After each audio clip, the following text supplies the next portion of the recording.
नमस्कार दोस्तों, मैं शेष राज यादव आपके अपने YouTube चैनल सर्वोदय कॉम्पिटिशन में आपका हार्दिक स्वागत करता हूं। दोस्तों, मैं इसके पिछले वीडियो में आपको जो है संधि के विषय में आपको जो है ज्ञात करवाया था, लेकिन आज मैं आपके सामने एक नया वीडियो जो है लेकर आया हूं, जो व्यंजन संधि के विषय में मैं आपको अध्ययन कराऊंगा आज। यानी हम कैसे हम पढ़ेंगे आज व्यंजन संधि को जो है एक सरल तरीके में इनको आज आपके समक्ष हम रखने जा रहे हैं। शायद पूरा हमें उम्मीद है कि जो है कि एक तरीका हमारा आपको समझ में आएगा। तो सबसे पहले हम बात करते हैं कि व्यंजन संधि कहते किसे हैं, व्यंजन संधि को पहचानेंगे कैसे। तो देखिए, हम इसके पहले जैसे मान लिया हम अभी स्वर संधि पढ़े थे। स्वर संधि में तरीका ये था कि उसमें जो है दो पद थे, एक हमारा पूर्व पद था और एक हमारा उत्तर पद था। तो उसमें यह कंपलसरी था कि पहले पद का अंतिम वर्ण जो हो, यानी प्रथम पद का जो हमारा अंतिम वर्ण हो वह स्वर हो, और द्वितीय पद का प्रथम वर्ण हमारा स्वर होना चाहिए। ये जो है स्वर संधि में हम पढ़े थे।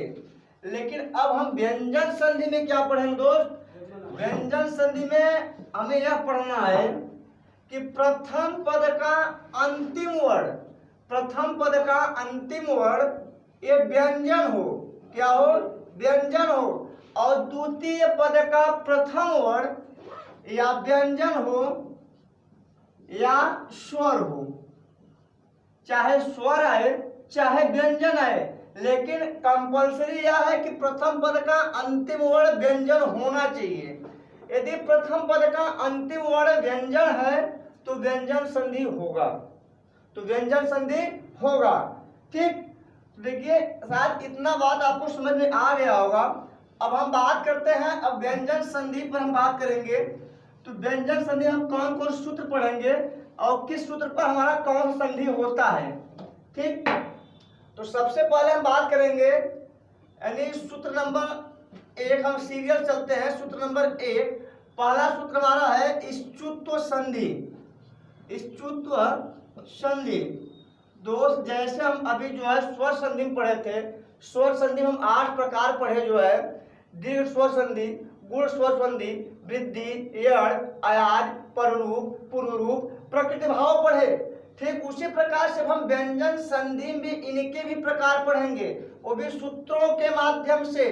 तो पहला हम संधि पढ़ेंगे स्तुत्व संधि, जिनका सूत्र होता है स्तोह, स्तूनाह, स्तूह, स्तोह, स्तूनाह, स्तूह। यह सूत्र क्या कहता है? यह सूत्र कैसा कहने क्या मतलब है, इस सूत्र से क्या बनेगा, कैसे बनेगा, इसको हम समझाएंगे आपको। देखिए यहाँ पर आधा स लिखे, वो भी कौन सा? ये हमारा दंत स। और देखिए तो से मतलब हमारा जो है त वर्ग है, इसका मतलब यह है दंत स। वो भी देखिए कैसा स है? आधा स है। और यहाँ देखिए त है, तो से हमारा क्या है? तो से हमारा जो है त वर्ग है, क्या है? त वर्ग है। अब यहाँ बात करते हैं, यह कौन सा है हमारा? देखिए हमारा ये तालु स है। ये कौन सा है? तालु स। देखिए हमारा आधा स है, मतलब यहाँ आधा स। देखिए चू मतलब हम लोग पढ़े हैं कि कू चू टू तू पू, यानी हम वर्गीय व्यंजन पहचानने के लिए हम पढ़े हैं कू चू टू तू पू। चूस मतलब क्या है? आपका च वर्ग, क्या है? च वर्ग। इतना बात हो गया। अब हम यहाँ देखते हैं, फिर देखिए हमारा यहाँ पर कौन स है? हमारा यहाँ पर तालु स है, वो भी कैसा है? आधा तालु स है। अब फिर चूक मतलब क्या है हमारा यहाँ पर? च वर्ग, क्या है भाई? च वर्ग है। अब यह सूत्र कहता क्या है? यह सूत्र कहता है यदि प्रथम पद का अंतिम वर्ण स हो तथा त वर्ग हो, स हो अथवा त वर्ग हो, और द्वितीय पद का प्रथम वर्ण स हो, वो भी कौन सा? तालु स या च वर्ग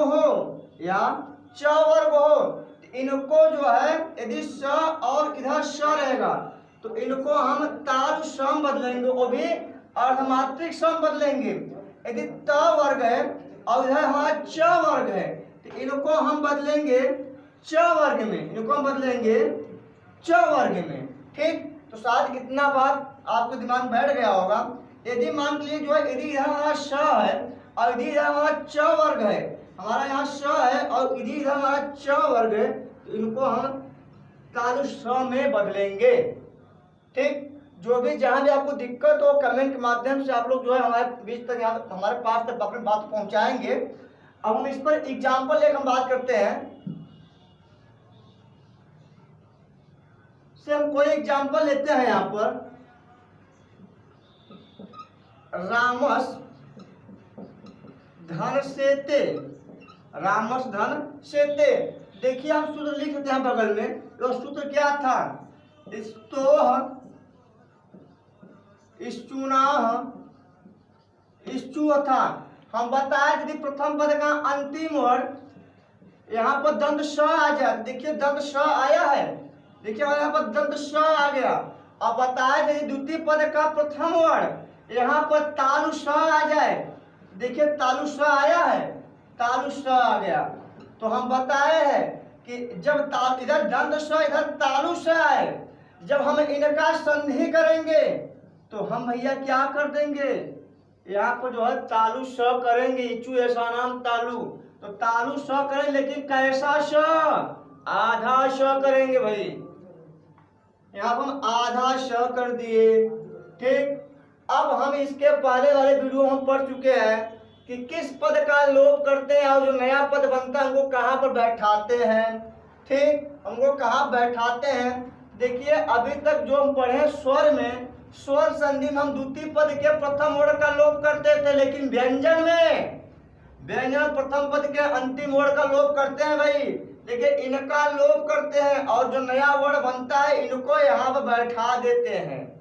देखिए कैसे बन गया भाई, देखिए हमारा यहाँ पर राम है, बाकी जो देखिए हमारा नया स बना है, जो तालु स बना है वो भी आधा तालु स बना है, आधा तालु स बैठा दिए यहाँ पर, आधे तालु स को यहाँ बैठा दिए। बाकी बचा क्या, द्वितीय पद में कोई परिवर्तन नहीं करें, द्वितीय पद को ज्यों का त्यों यहाँ बैठा देते हैं। देखिए हमारा बन गया रामस सेते बन गया। शायद इतनी बात आपको समझ में आ गया होगा, शायद इतनी बात आपके दिमाग में बैठ गया होगा कि रामस धन सेते का संधि कैसे हुआ। ठीक, और हम एग्जाम्पल ले लेते हैं।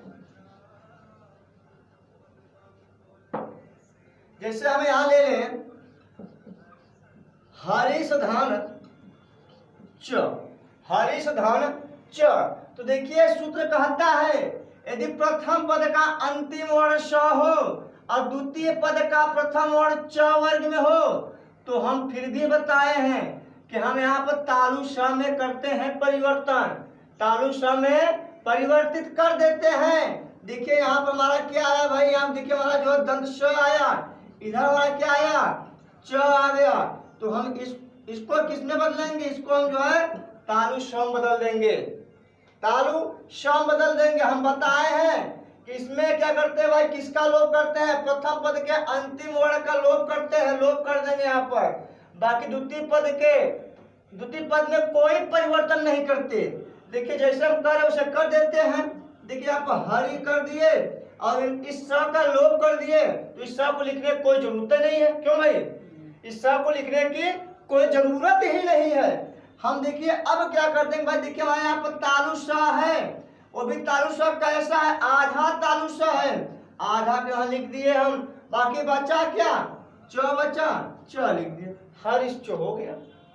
और एग्जाम्पल ले लेते हैं हम, और एग्जाम्पल इसी ले लेते हैं।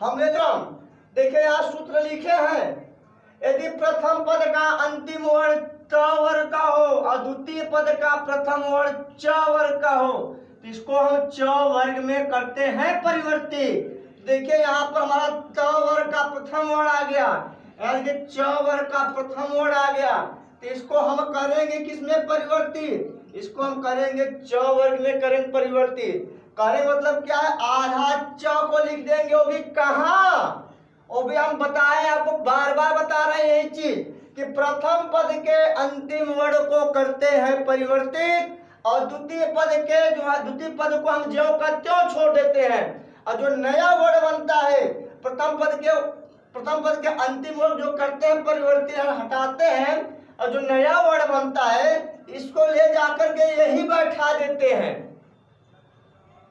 हम आपको पिछले वीडियो में बताए हैं, आपको एग्जाम्पल के आपको मैं कहानी के माध्यम में बताने का प्रयास किया हूँ, समझाने का प्रयास किया हूँ कि भैया आपके पास यदि कोई 4 व्हीलर गाड़ी है, उसमें बैठने के लिए 1 व्यक्ति, 2 व्यक्ति, 3 व्यक्ति, 4 व्यक्ति, 5 व्यक्ति, 6 व्यक्ति है।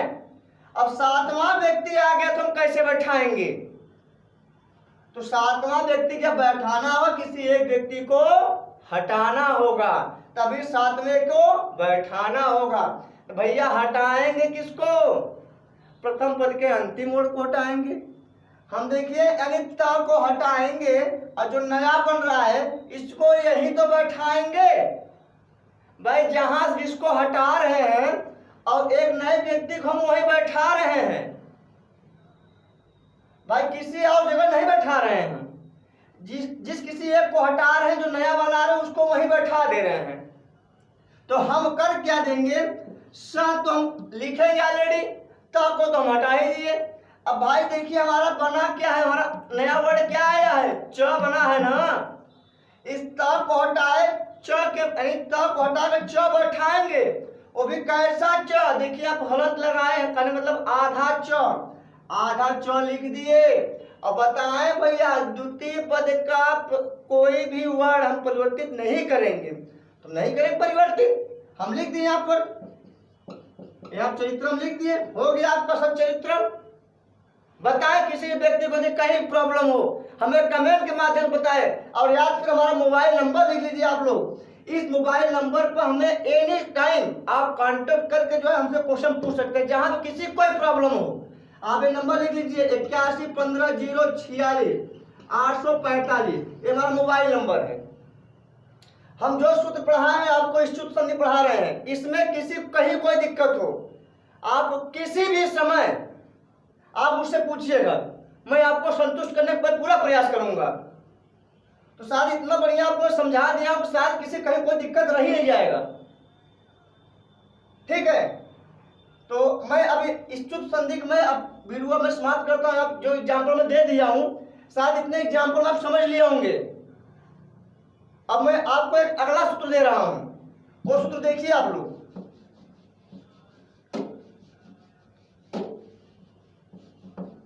एक अगला सूत्र है,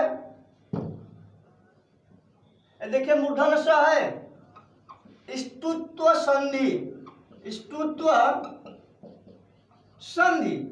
इसका सूत्र क्या है? इसका सूत्र देखिए हमने वहां पढ़ा ना, स्तोह, स्तूनाह, स्तु। अभी हमने स्तुत संधि नहीं पढ़ा, बस देखिए एक याद करिए, बाकी दोनों आपके दिमाग में बैठ जाएगा। एक पंथ दो काज, एक पंथ दो काज लोग कहते हैं ना, लेकिन यहाँ देखिए करके देखिए भी। देखिए इसका सूत्र क्या होता है, देखिए यहाँ भी यही लिखिए, क्या लिखना है? स्तोह, सेम वही चीज लिख रहे हैं आप, स्तोह। बस यहाँ पे स्तूना है, बस हमने वहां पढ़ा स्तुत पढ़ा, अब हम यहाँ स्तुत पढ़ रहे हैं। अब हम यहाँ अगर देखें स्तूना, देखिए वहां पे स्तूना था, बस हमको यहाँ करना है स्तूना। वहां च वर्ग पढ़ रहे थे, हमको ट वर्ग पढ़ना है। देखिए यहाँ पे स्तू था, हमको यहाँ पे स्तू कर देना है। शायद इतनी बात समझ में आ गई होगी कि हमें सूत्र कैसे दिमाग में रखना है। ठीक, देखिए स्तो, स्तूना, स्तू, स्तु तो संधि का सूत्र ही है भैया, स्तो, स्तूना, स्तू। तो यह सूत्र क्या कहता है? यह सूत्र कहता है कि प्रथम पद का अंतिम वर्ड कौन सा? दंत स। देखिए आधा स यहाँ ऑलरेडी है पहले से ही। यदि प्रथम पद का अंतिम वर्ड दंत स हो और या तो मतलब त वर्ग हो, तो मतलब त वर्ग हो, और द्वितीय पद का प्रथम वर्ण क्या हो भैया? मूर्धन्य स हो। क्या हो? मूर्धन्य स हो, या ट वर्ग हो, या ट वर्ग हो। इसको हम किस में करेंगे परिवर्तित? भैया देखिए यदि इधर हमारा जो है दंत स है, इधर हमारा मूर्धन्य स है, तो इसको हम मूर्धन्य श में करेंगे। वो भी कैसे मूर्धन्य श? देखिए आधा लिखे हैं, आधे मूर्धन्य श में करेंगे। क्यों? यहाँ कोई दिक्कत नहीं। अब जैसे देखिए हम देखते हैं भाई कैसे करेंगे। हम मान लीजिए कोई एग्जाम्पल ले लेते हैं, यहाँ पर हम यहाँ पे एग्जाम्पल ले लेते हैं। वो एग्जाम्पल क्या है देखिए, हम यहाँ लिख दें रामस धन षष्ठ, रामस धन षष्ठ। तो यहाँ देखिए स आया ना, हम यहाँ लिखे ना, यदि हमारा दंत स आए, यदि इधर हमारा प्रथम पद का अंतिम ओर दंत स हो और द्वितीय पद का प्रथम ओर हमारा मूर्धन्य स हो, देखिए यही है ना। तो देखिए हम किस में करें परिवर्तित? हम मूर्धन्य स में करें परिवर्तित। तो मूर्धन्य स कर दिए आधा। तो हम बताए हैं कि प्रथम पद के अंतिम ओर का लोप होता है। देखिए भाई 1 2 3 4 5 6 व्यक्ति हैं, सातवां व्यक्ति आ गया, कहाँ बैठाएंगे? हम किसी एक को उठाएंगे तो एक को बैठाएंगे, जिसको उठाएंगे नए व्यक्ति को वही बैठा देंगे। हम जिसको उठाएंगे और नए व्यक्ति को वही बैठा देंगे। अब कहीं और बैठा झगड़ा कर लेंगे आपस में लोग कि भैया हमको उठा, हम काहे वहां जगह चेंज करा रहे हैं। तो देखिए आप प्रथम पद के अंतिम वर्ग उठाते हैं और इसी व्यक्ति को यहाँ बैठाते हैं। देखिए क्या कर दिए, राम किए और आधा स करना है भाई, मूर्धन्य स को आधा स कर दिए। अब बाकी द्वितीय पद के प्रथम द्वितीय पद में कोई परिवर्तन नहीं करना है, हम लिख दिए भाई यहाँ पर कोई कुछ नहीं किया, परिवर्तन हो गया और राम षष्ठ। शायद इतना बात समझ में आ गया होगा। ठीक, तो हम आगे बात करते हैं। यदि प्रथम पद का अंतिम वर्ण यदि त वर्ग में हो और द्वितीय पद का प्रथम वर्ण जो ट वर्ग में हो, तो हम किस में बदलेंगे? ट वर्ग में लिखे हैं, टू लिखे हैं। आप लोग याद कीजिए कु चु टू तु पु। तो देखिए हम टू में, यानी हम कहने मतलब यहाँ इधर त वर्ग है, इधर ट वर्ग है, तो ट वर्ग में कर देंगे परिवर्तित। हम एग्जाम्पल ले लेते हैं भाई। एग्जाम्पल अभिष धन ट ले लिए, अभिष धन ट लिख दिए। देखिए इधर हमारा मूर्धन्य श है ना, हमारा मूर्धन्य श हो गया इधर। इधर देखिए हमारा ट वर्ग को आ गया। तो हम बताएं यदि मूर्धन्य श इधर आए, इधर हमारा ट वर्ग कोई व्यंजन हो, तो इसको हम मूर्धन्य श में करते हैं परिवर्तन। तो हम बताएं वो भी किसको हटाते हैं, किसको बैठाते हैं? व्यंजन संधि में प्रथम पद के अंतिम वर्ण को हटाते हैं, इसको हटा दिए और जो नया वर्ण बनता है उसी को बैठा देते हैं। देखिए हम क्या कर दिया, देखिए हम अ भी लिख दिए और ये आधा स यहाँ बैठा दिए, बाकी ट है ट लिख दिए, अब इष्ट हो गया। सस धन थ लिख दें। देखिए हम बताए ना, यदि इधर हमारा जो है मूर्धन्य स, उधर ट वर्ग का कोई वर्ण आ जाए, तो हम बताएं कि मूर्धन्य स करते हैं परिवर्तित। तो इसको हटाते हैं, इसको यहाँ बैठाते हैं। देखिए हम क्या कर दिए, आधा स कर दिए, बाकी ठ है षष्ठ कर दिए। बताएं अमित जी, कोई दिक्कत आपको? कोई दिक्कत नहीं ना। हम आपको नंबर दे दिए हैं भाई, हमारा नंबर यही है। फिर पुनः एक बार आपको नंबर दे रहा हूँ 81 15 046 845। यदि किसी कोई दिक्कत हो तो हमारे जो है इस व्हाट्सएप नंबर पर या हमारे कॉन्टेक्ट नंबर हमसे बात कर सकता है। ठीक है, तो आज की बस इतना ही वीडियो। बाकी आपको अगले वीडियो में जो भी कसर छूट गया है इसका मैं पूरा करने का पूरा प्रयास करूंगा। कि हमारा एक सिद्धांत है कि मैं जितना पढ़ाऊं उतना आपके दिमाग में हमेशा बैठाने का प्रयास करूं कि आपके दिमाग में बैठ जाए। ठीक है, तो आज के इतना ही, धन्यवाद।